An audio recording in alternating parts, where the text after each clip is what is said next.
설교 시작하겠습니다. 1909년 3월 31일에 거대한 타이타닉호가 건조되었습니다. 들어보셨죠? 타이타닉호. 이 배가 3년 동안 조선소에서 지어졌는데요. 거의 굉장히 오래전이잖아요. 100년도 넘는 그때에 지금도 상상할 수 없을 정도의 큰 규모였습니다. 그래서 큰 못, 그 배 만드는 데 쓰여진 못만 해도 300만 개, 길이가 244m, 그리고 무게만 26,000톤. 뭐 이렇게 얘기해도 여러분 얼마나 큰지 가늠이 안 되시잖아요. 엄청나게 큰 배였고요.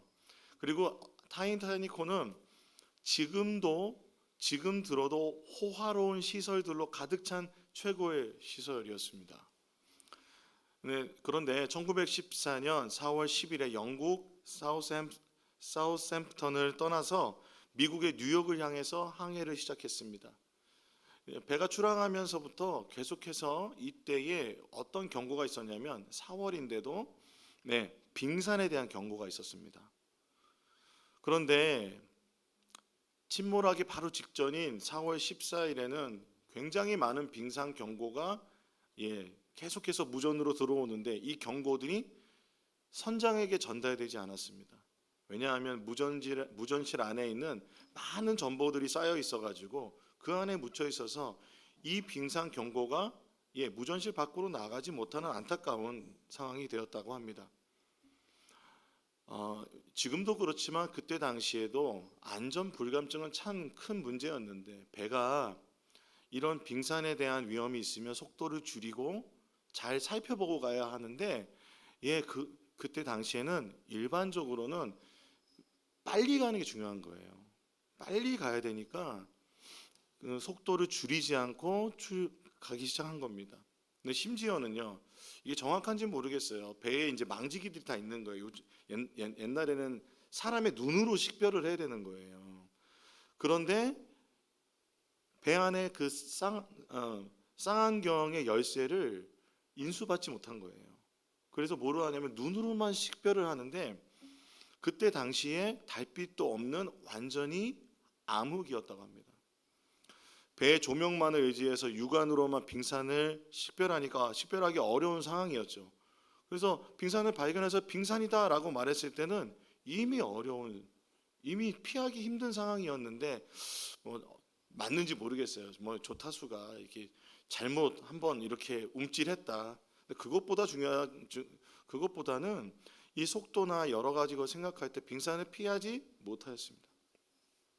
그래서 4월 15일 새벽에 1,500명 이상의 사상자를 낸 역사상 가장 치명적인 해양 참사로 기록되고 말았습니다. 10년 전에 우리 대한민국에서도 세월호 참사라는 참 우리가 기억해야 할 커다란 아픔이 있었습니다. 우리의 인생에도 이와 같이 예상하지 못하는 풍랑으로 인해서 우리가 승선하고 있는 인생의 배가 갈 길을 잃어버릴 때가 있습니다. 이 빙산의 일각이라는 말이 있듯이 빙산은 눈에 보일 때 그 일부만 보이거든요. 사실 바다 밑에는 더 큰 위험 요소가 있는 겁니다. 우리 인생 살아가다 보면 이건 괜찮겠지, 이건 피해갈 수 있겠지 생각하는 빙산이 우리의 삶에 더 큰 위험 요소가 된다는 것입니다. 그런데 현대인들은 전통적으로 고난에 대해서 우리 조상들이나 다른 여러 종교들은 고통이 의미가 있다고 생각해요. 고통이 의미가 있고 고통을 통해서 사람이 연단되거나 또 물론 이제 고통 자체가 이게 인과응보다라고 말하는 종교도 있지만 고통 자체를 통과할 때 그 의미가 있다고 말하는데 현대인들은 고통을 어떻게 생각하냐면 이 위험 요소를 관리해야 되는 요소라고 생각해요. 그러니까 이 고난이 없애기 위해서 최대한 사람들이 집중하는 것은 건강 관리, 또 재정 관리, 또 여러 가지 관리들을 통해서 현대의 내 삶의 위험 요소, 고난이라는 역경이 찾아오지 않도록 하는 고난은 그러니까 현대인의 삶에 있어서는 불필요한 거예요. 세속적인 관점에서는 그냥 관리하고 줄이고 없애야 되는 것입니다. 현대를 살아가는 그리스도인들이기 때문에 우리는 이런 생각에 많이 동의하며 살아갈 때가 참 많이 있는 것 같습니다. 저도 목사지만 정말 부끄럽게도 그런 고통과 고난이 많이 없으면 좋겠다. 외부의 조건을 어떻게 바꿔서든 다시는 또한 그런 일이 일어나지 않았으면 좋겠다라는 생각을 하는 것 같습니다. 그런데 여러분, 여기서 우리가 여러분에게 꼭 말씀드리고 싶은 것은 우리의 인생에는 이렇게 예기치 못한 빙산과 같은 고난이 어려움이 찾아온다는 겁니다. 누구에게나 찾아올 수 있다는 것입니다. 바울은요, 황제에게 상소하지 않았다면 무죄로 풀려났을 것이다 라고 아그리빠라는 헤롯 왕이 말했죠. 그래서 그가 풀려날 수 있었지만 이제 그는 죄수의 몸으로 황제에게 상소했기 때문에 이제 로마로 호송이 됩니다. 로마를 예전에는 이달리아라고 그랬어요. 그곳을 이달리아를 배를 타고 이동하게 되었는데 우리가 오늘 읽지는 않았지만 여러분이 나중에 이 책을 사도행전 27장, 28장 이렇게 읽어보시면 마치 소설처럼 아주 자세하게 기록이 되어 있습니다. 첫 번째 바울이 탄 배의 이름은요, 아드라무테노호입니다. 이름 기억 안 하셔도 되고요. 이 배는 그 아시아의 짧은 거리들을 이렇게 항해하는 배였습니다. 작은 배였겠죠. 그러니까 이 배를 타고 무라라는 항구에 이르렀습니다. 그래서 거기에서 백부장 율리오라는 사람은 알렉산드리아 배를 만나서 거기에 죄수들과 바울을 태웠습니다. 그러니까 알렉산드리아 배는 훨씬 더 큰 배입니다. 이때 여행을 계속해야 될지 그러면 그렇지 않을지 결정해야 되는 중요한 순간이 사실은 찾아왔는데, 여행 지도를 한번 보여주시면 지금 여러분이 보시기에 지금 가이사르라는 지역은 유대라고 하는 지역 보이시죠? 거기에서부터 지금 저기 몰타라고 하는 전혀 반대쪽에까지 항해하는 거예요. 굉장히 긴 거리의 항해죠. 이런 긴 항해를 할 때는 위험 요소가 굉장히 많이 있습니다. 그리고 지금 여러분 해류의 방향을 보십시오. 해류의 방향이 이렇게 되어 있죠. 이 그림을 한번 눈으로 보시고, 지금 미항이라고 하는 것은 요 가운데 있는 어떤 곳입니다. 가운데 있는 곳. 가운데 있는 그 섬들 있잖아요. 거기에 그중에 이제 있는 것입니다. 요 지도를 나중에 원하시면 제가 보내드리겠습니다. 그런데 이 결정에 있어서 지금 사도행전 21장 9절에서 10절 말씀 같이 한번 읽어보겠습니다. 시작.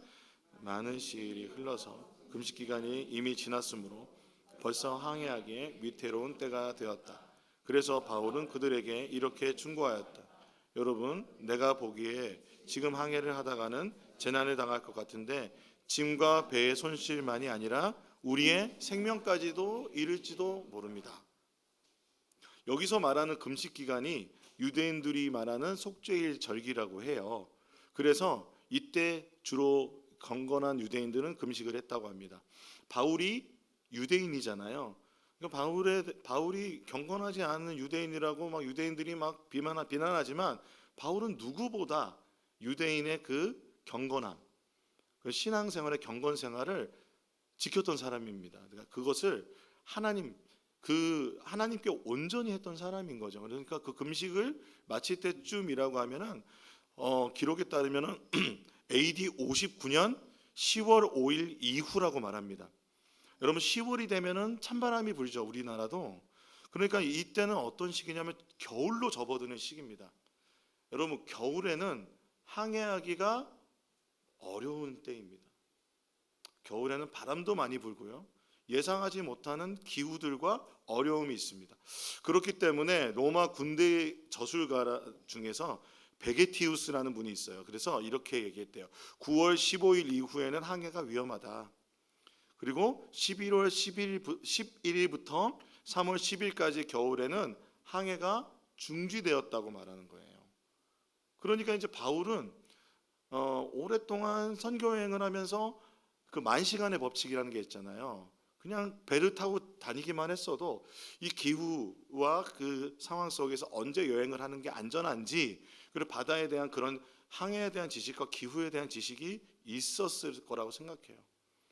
그렇기 때문에 바울은 지금 떠나지 말고 겨울을 나자고 합니다.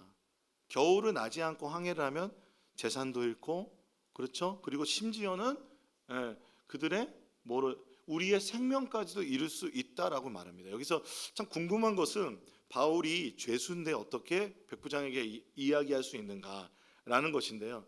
다른 죄수들은 아마 착고에 이렇게 있든지 아마 타고 있는 곳이 달랐을 거예요. 그런데 바울은 로마 시민이기 때문에 그 백부장하고 이렇게 얘기할 수 있는 그런 좀 자유로운 죄수였습니다.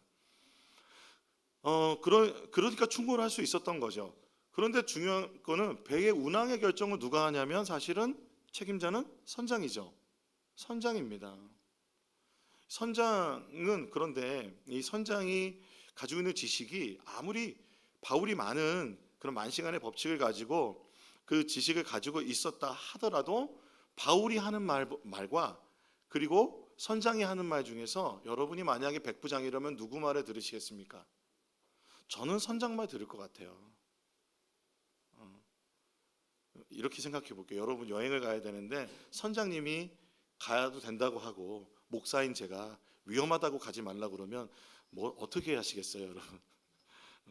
고민되네요. 네, 그런데 바울은 이 선장보다도 중요한 것을 제가 좀 묵상하게 됐는데, 바울에게는 어떠한 이권이나 다른 어떠한 관계와 상관없이 한 가지만 생각하는 거예요. 첫 번째, 배의 안전. 그리고 첫 번째가 사람들의 생명이겠죠. 그리고 배의 안전입니다. 그러니까 운행을 했다가는 이 모든 재산을 다 잃어버리고 사람들의 생명까지도 잃게 되겠다라는 그것에 바울의 포커스가 초점이 있어요. 그러니까 기도하는 바울, 금식하며 기도했던 바울이 지금 느끼기에 지금의 이 항해의 결정은 잘못된 결정인 거예요. 풍랑의 조짐을 알아차렸는지 우리는 알 수 없지만, 그런데 백부장은 바울의 말을 듣지 않고 누구의 말을 듣냐면 선장의 말을 들어요. 바울을 호송하는 배 이름이 알렉산드리아라는 이름인데요. 이 이름에서 알 수 있듯이 이 배가 어디에서부터 왔냐면 알렉산드리아라고 하는 북아프리카에서 온 거예요. 이집트 쪽에서. 그 알렉산드리아 쪽에서는 그 곡창지대가 있어서 거기에 곡물을 가득 싣고 이탈리아로 가야 겨울을 날 수 있는 풍부한 곡물을 실어줄 수 있는 거예요. 그러니까 뭐가 연결이 되냐면 이 이권이 연결이 되는 거예요. 곡물을 실어 나르지 못하면 3개월 동안 이만큼의 손실이 있는 거죠. 그렇다면은 선장은 가는 걸 결정하는 거예요. 선장은 지금 당장 배를 타고 운행해도 괜찮다고 말합니다. 그래서 지금 바울이랑 그런 이야기를 했던 항구에서 떠나서 베닉스라고 하는 74km 떨어진 얼마 멀지 않은 100km 74km 얼마 멀지 않죠? 그 항구를 향해서 막 떠납니다. 그것이 27장 11절 12절의 말씀입니다.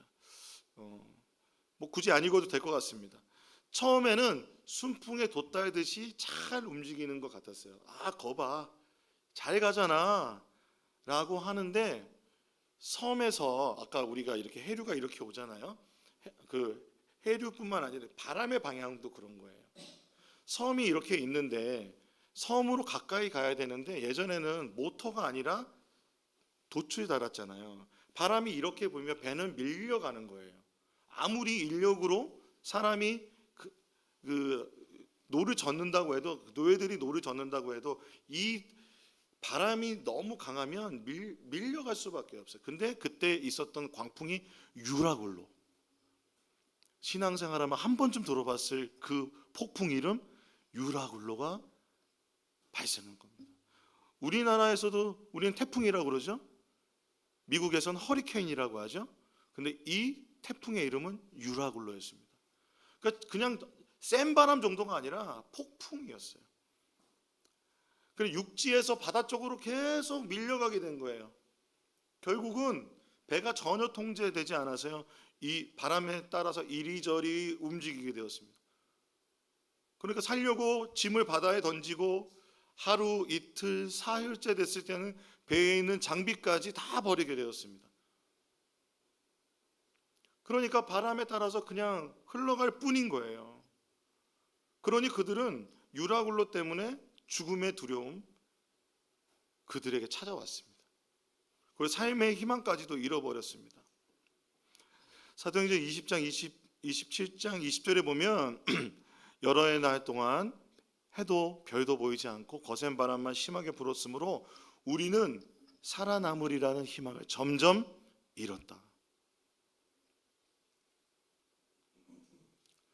이 우리라는 말을 썼다는 거는요, 지금 사도행전을 쓰고 있는 누가가 함께 있었다는 거예요.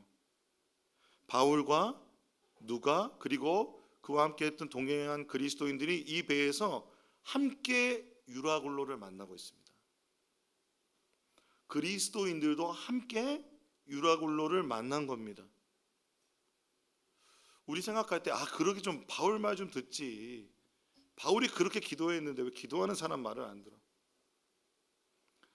여러분, 그리스도인으로서 우리가 여러분 세상 살아갈 때 우리가 기도하고 이 방향은 아니고 하나님께서 주시는 마음이 이게 아닌데 라고 세상 사람들에게 직언을 하고 또 가정에서 또 부모님에게 또는 남편에게 아내에게 자녀들에게 그리고 또 직장에서 직장 상사들이나 동료들에게 분명히 맞는 말을 했는데 우리의 의견이 묵살될 때가 있잖아요. 우리가 기도하면서 직장과 가정을 위해서 기도합니다. 우리가 하는 말이 틀리지 않았더라도 사실은 우리의 말이 거절될 때가 있어요. 그런데 우리가 사실 그랬을 때 만약 풍랑을 만났어요. 어려움이 닥쳐왔어요. 우리가 예상했던 거예요. 그랬을 때 여러분 어떻게 하시겠습니까? 그럴 때 우리는 비난하는 자로 또는 그러게 내 말에 듣지 그랬어 라고 우리가 좀 비아냥거리거나 비판적인 자세로 있는 것보다는 오늘 지금 이 폭풍 한가운데 있는 바울을 닮아가기 원하는 겁니다. 바울의 모습을 보기를 원한 겁니다.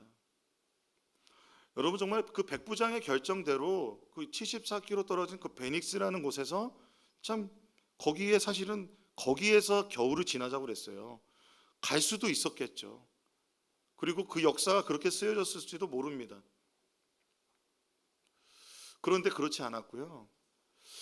여러분, 바울이 이러한 항해에 대한 이런 정말 식견을 분명하게 이야기했다는 것 자체에서 세상이 그리스도인의 말을 들을 정도로 탁월한 그리스도인이 되자라고 제가 설교할 수도 있어요. 그런데 제가 하고자 하는 설교는 오늘 그런 마음이 아니었습니다. 배에 타고 있는 사람들의 상태, 사람들의 모습 안에서 바울이 어떻게 반응했는지가 중요한데요. 사도행전 27장 21절 22절을 같이 읽어보겠습니다. 시작. 사람들은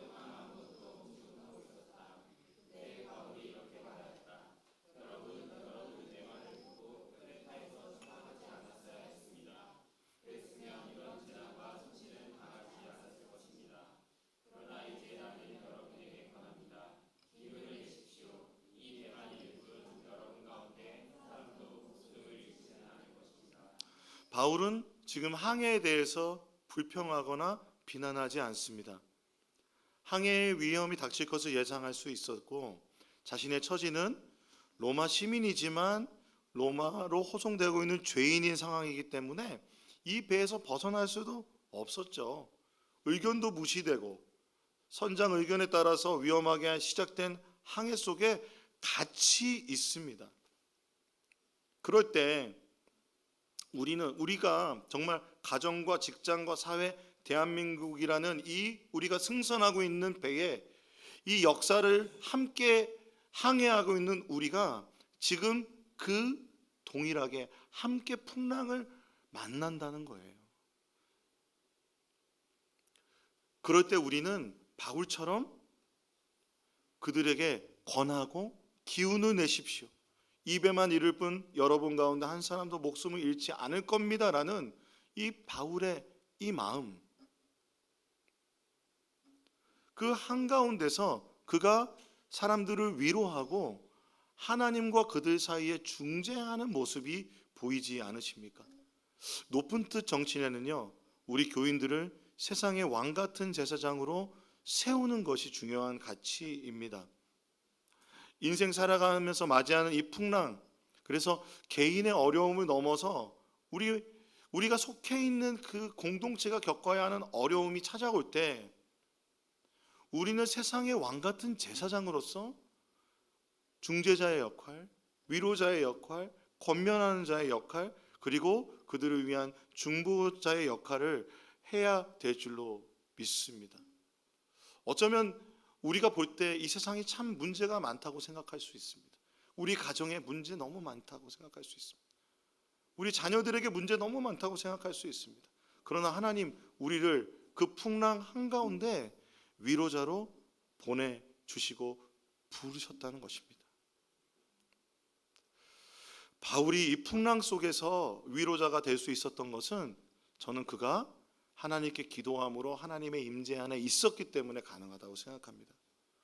바울은 하나님께 기도하면서 여러 가지 환상과 영적인 경험들을 했어요. 고린도 후서에 보면요, 이런 게 있어요.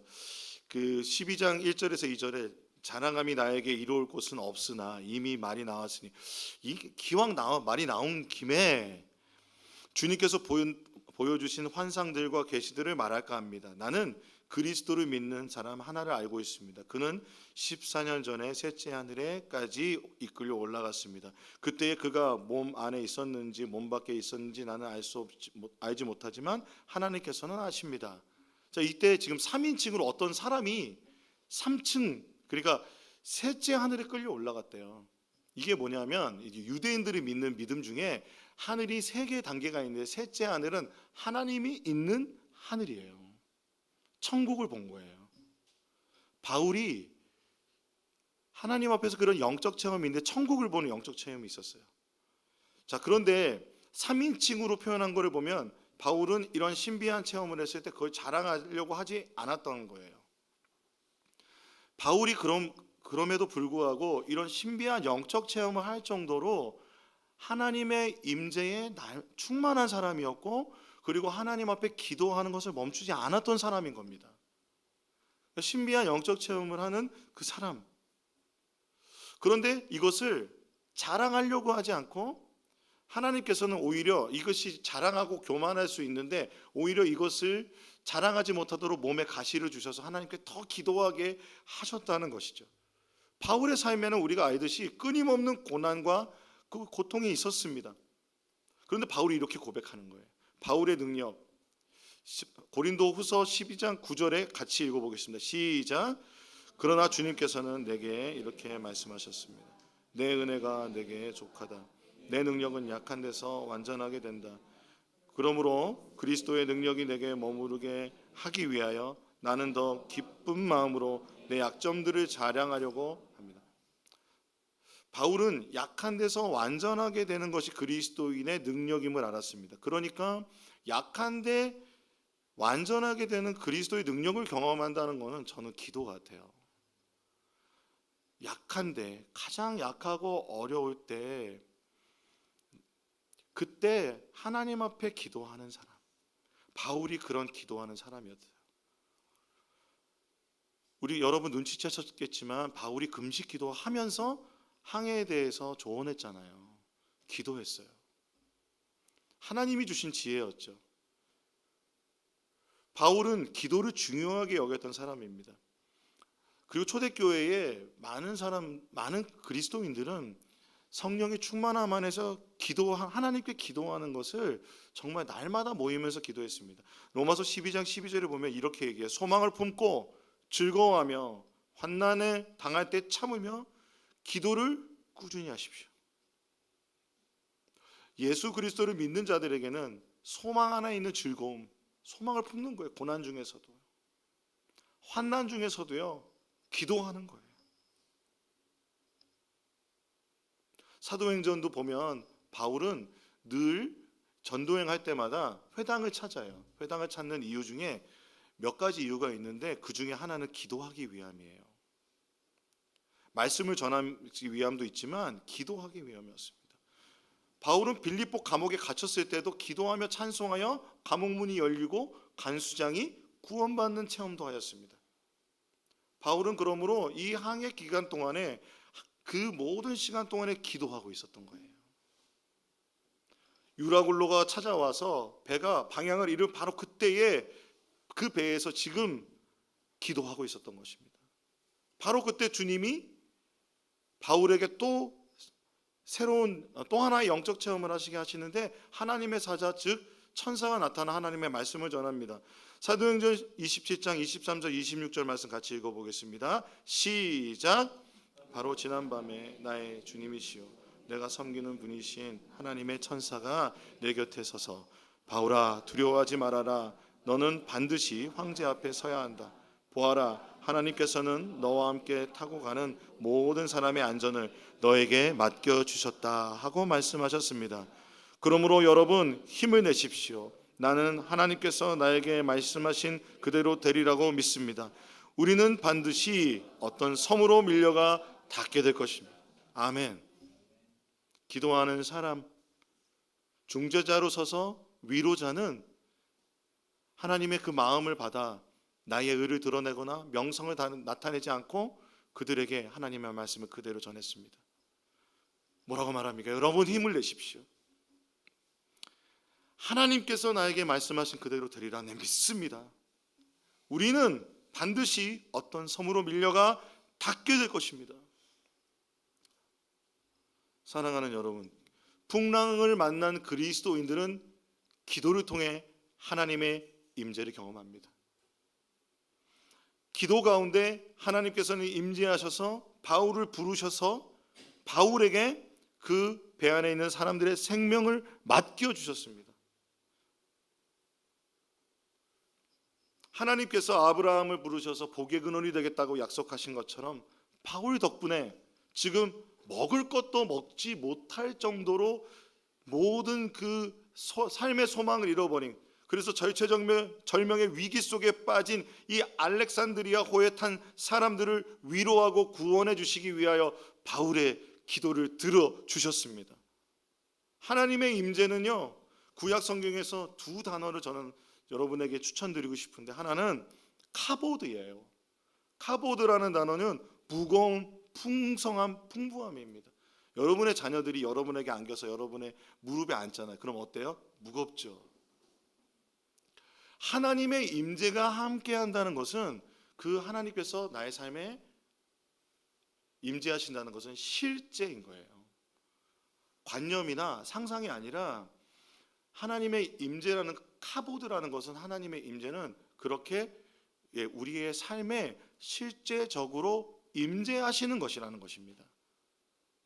그러므로 하나님의 임재는 확실한 것입니다. 하나님 살아계십니다. 여러분 믿으십니까? 할렐루야. 그래서 하나님께서는 그래도 못 믿을 것 같으니까 안개도 보여주시고 불기둥도 보여주셨어요.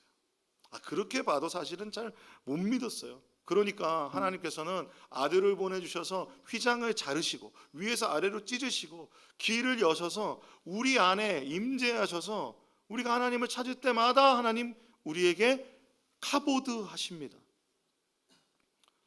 그런데 두 번째 제가 여러분에게 알려드리고 싶은 임재의 단어는 파네입니다. 파네는 얼굴입니다. 얼굴.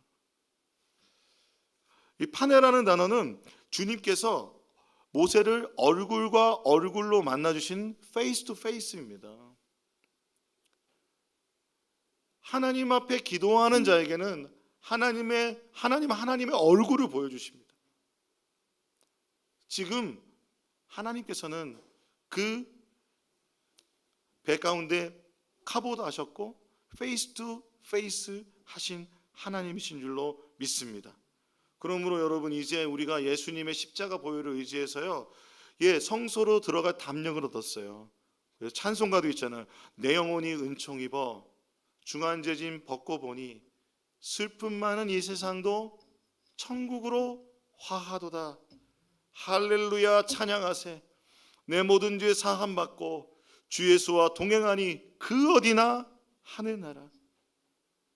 높은 산이 거친 들이 초막이나 궁궐이나 내 주 예수 모신 곳이 그 어디나 하늘나라. 이러한 놀라운 임재의 신비를 풍랑 속에서 체험하시는 우리 한 분 한 분 되시기를 소망합니다. 결국 유라굴로로 이 배는요 산산이 부수어졌고 난파선이 되었습니다. 그래서 이끌려 가는데 이렇게 가다가 이제 더 이상 이 사람들에게 정말 소망이 없는 그때 힘내라고 하면서 바울이 했던 그런 식사가 있습니다. 저는 그게 하늘나라 같아요. 여러분 한번 읽어보면서 여러분도 하늘나라 같으신지 같이 읽어보겠습니다. 33절부터 39절 말씀입니다. 시작. 날이 새어 갈 때에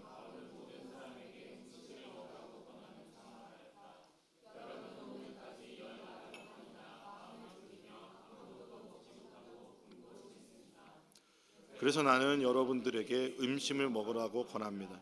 그래야 여러분은 목숨을 유지할 힘을 얻을 것입니다. 여러분 가운데서 아무도 머리카락 하나라도 잃지 않을 것입니다. 바울은 이렇게 말하고 나서 빵을 들어 모든 사람 앞에서 하나님께 감사를 드리고 떼어서 먹기 시작하였다. 그러자 사람들은 모두 용기를 얻어서 음식을 먹었다. 배에 탄 우리의 수는 모두 276명이었다. 사람들이 음식을 배부르게 먹은 뒤에 남은 식량을 바다에 버려서 배를 가볍게 하였다. 날이 새니 어느 땅인지는 알 수 없지만 모래밭이 있는 항만이 보였다. 그래서 그들은 어떻게 해서든지 배를 거기로 몰아 해변에 대기로 작정하였다. 그러니까 음식을 떼었다는 거는요, 그때 당시에 감사를 드리며 음식을 떼었다, 예배드렸다는 거예요. 그게 그러니까 함께 예배드리는 하늘나라가 되었습니다. 놀라운 것은 그 예배가 용기를 주었고, 음식을 얼마나 먹었는지 모르겠어요. 많이 먹어야 용기가 날 것 같은데, 근데 놀라운 거는 먹고 남은 음식은 바다에 버렸어요.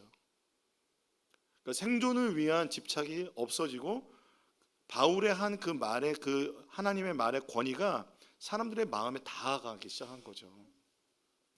그러면서 어느 땅인지 모르지만 항만이 보이면서 그 해변에 도착하는데 거기가 어디냐면, 여러분 그 강아지 중에 말티즈 아시죠? 말티즈가 출신이 어디냐면 몰타 섬이에요. 이 몰타 섬이라는 데 닿습니다. 그러니까 여기에 닿아서 모든 죄수들과 그리고 배에 탄 사람들의 목숨을 다 건졌어요. 사실은 죄수들을 다 죽이려고 하는 것을 백부장이 말려가지고 바울도 목숨을 건졌습니다. 그리고 거기에서 그 몰타 섬에서 3개월 동안 겨울을 나고 다시 로마에 출발하여 로마, 이달리아에 도착하게 됩니다. 로마에 있는 그리스도인들의 환영을 받게 되죠. 사랑하는 성도 여러분, 이것이 바로 하나님의 약속이 이루어진 모습입니다.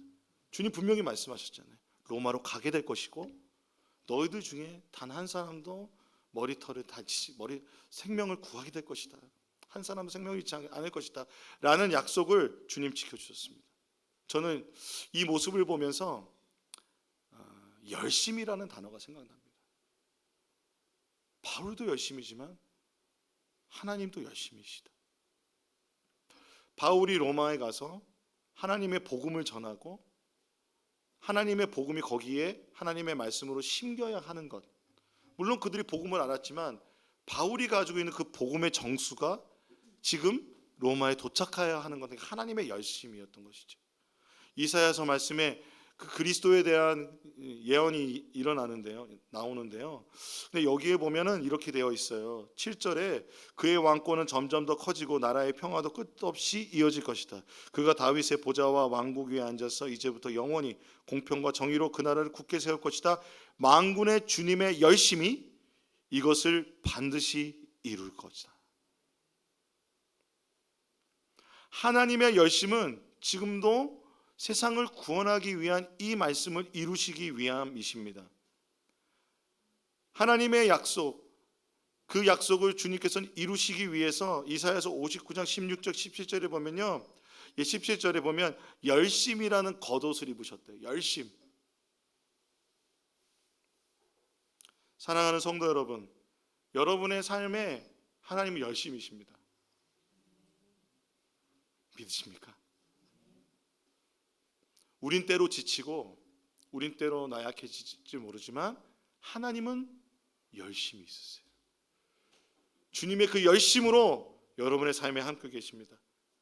근데 그 열심에 우리가 잘 먹고 잘 사는 데에 하나님의 열심이 그것에 집중되어 있으신 게 아니라 우리가 하나님께 그 은혜를 받았다면 우리의 삶을 지키시고 우리와 함께 하시는 그 열심이 하나님의 마음을 아는 것이었으면 좋겠습니다.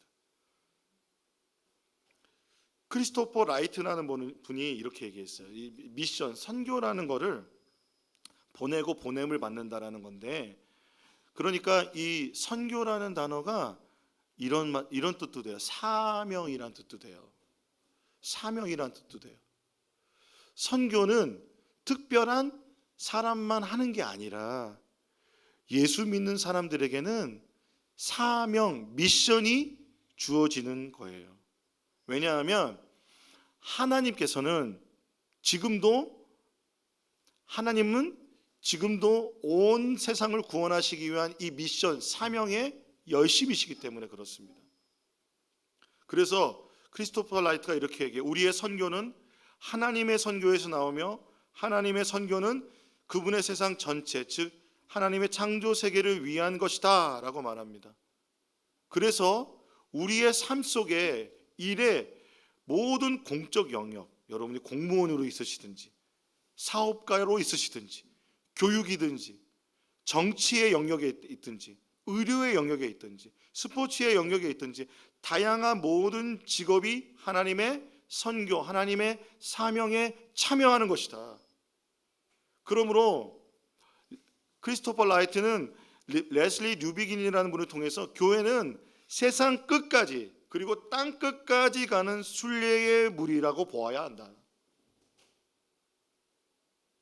사랑하는 여러분, 주님께서는 이 만군의 열심으로 우리를 구원해 주셨습니다. 이제 우리도 하나님의 그 마음으로 우리의 삶을 하나님의 미션으로 받아들이면서 우리의 삶 가운데에 그 풍랑 속에 하나님의 임재로 승리하는 우리의 인생이 되기를 예수님의 이름으로 축복합니다. 이 시간 우리 함께 찬양하고 싶습니다. 찬송가 내 평생에 가는 길 찬송하실 때 우리의 삶에 어떠한 일이 펼쳐질지라도 주님과 함께 한다면 이렇게 고백할 수 있을 것 같습니다. 내 영혼 평안해. 함께 찬양하시겠습니다.